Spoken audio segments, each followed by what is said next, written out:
It's another edition of Time About the Movies. This time around, we're looking at July 19th, 1991. We got 3 movies to look at today, so let's not waste any time. Let's just jump right on into it. And let's start with the first movie, and that is the biggest new release of the week. Keanu Reeves and Alex Winter reuniting again for the first time in Bill and Ted's Bogus Journey.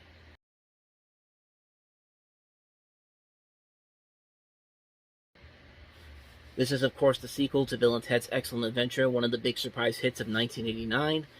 And, with comedy sequels like this, they can go one of two ways. They could either be just a retread of the first movie again, repeat a lot of the same story, all that kind of stuff, or they could do something unique and creatively different, and it goes that way. Not only does it do something unique and creatively different, it also gets darker, insane, more insane than you would think, more black comedy, more dark humor, and God help me, it works. I mean, it works really well. I mean, yeah, this movie doesn't quite pack the same punch as Bill and Ted's Excellent Adventure does, but you got to give the movie credit for really avoiding the chance to go for a been there, done that sequel, and instead doing something so insane, so vastly different from the first movie that you really can't help but admire it for. And it's a welcome sign for this series that it can continue to expand its own universe while doing something new and different.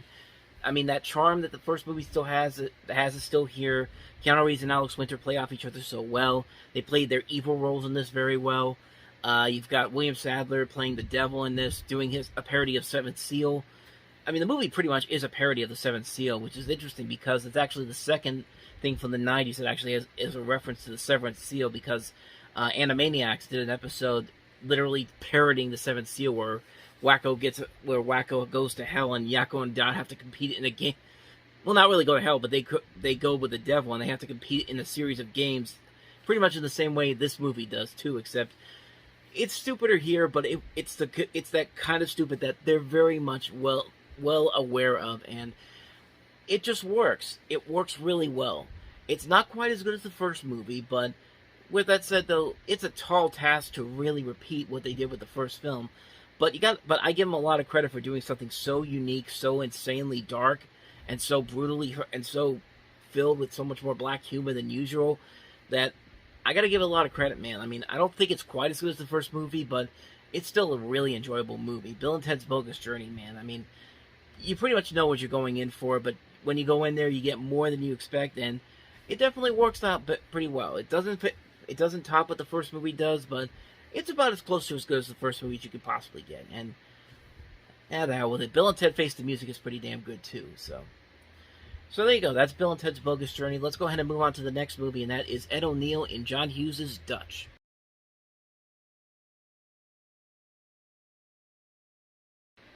John Hughes, of course, wrote and produced this movie. The director of this, Peter Feynman, this was actually his follow-up to Crocodile Dundee, the original Crocodile Dundee back in '86.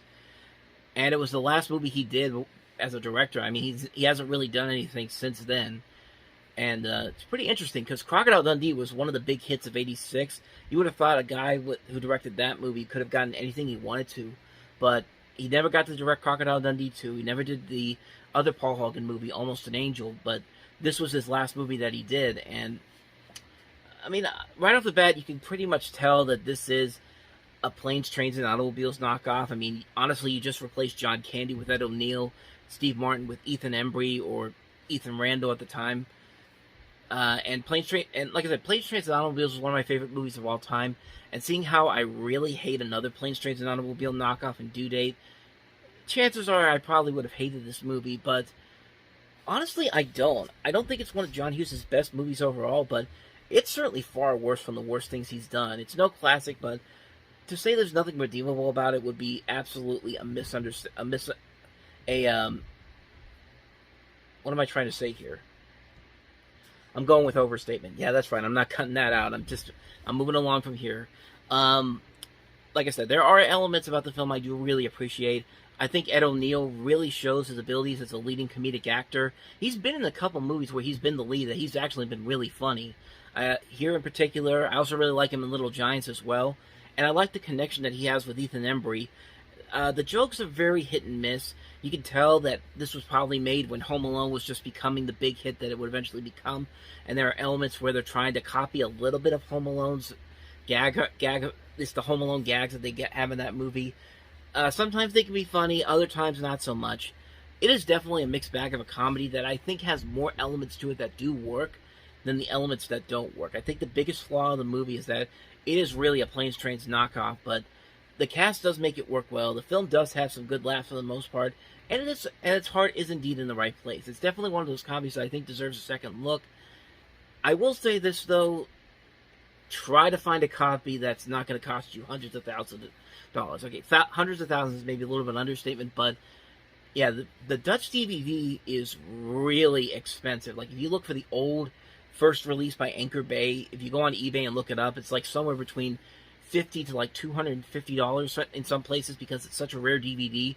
The Blu-ray is even more expensive. Like, I think one time, a long time ago, I think I saw it on eBay for like $300, but even nowadays, at $100 for that, I mean, yeah, it's pretty expensive, but I don't know why. I mean, I didn't think Anchor Bay DVDs were that rare, but I mean, I'm lucky enough to have gotten the DVD of this back when it was reasonably priced at like $20. So yeah, so I'm glad for that. I would like to get it on Blu-ray, but I'm not going to spend $150 on that. I mean, not for this movie, but I mean, like I said, if you can find a way to get it without spending too much money, or even look for it on streaming, because I'm pretty sure it's out there on streaming somewhere, I would say it's definitely worth at least a one-time watch. I think you'll find more of it in it than the trailer would expect you to think it is. So yeah, let's go ahead and move on to the last movie, and that is Prisoners of the Sun.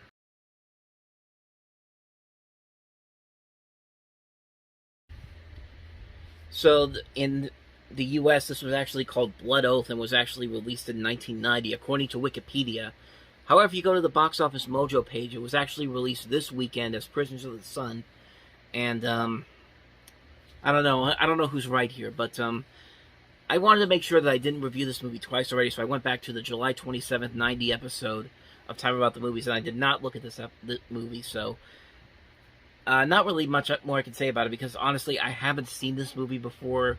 I can't really comment on it too much, but I will tell you that it does have a pretty decent cast to it. You got Brian Brown, George Takei, Terry O'Quinn, Deborah Unger, a young Russell Crowe. You also have Ray Barrett, and I mean, from the little bit I saw from the trailer, you didn't get to see the whole thing there, but from the trailer that I saw, it actually does look pretty decent. It looks like a movie that could be good.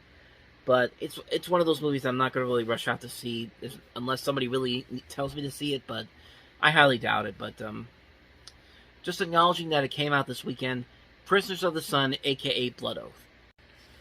So on that note, we wrap up another edition of Time About the Movies. We'll wrap up the month of July next time around with 6 movies, including Mobsters. We also have Kathleen Turner and V.I. Warshawski.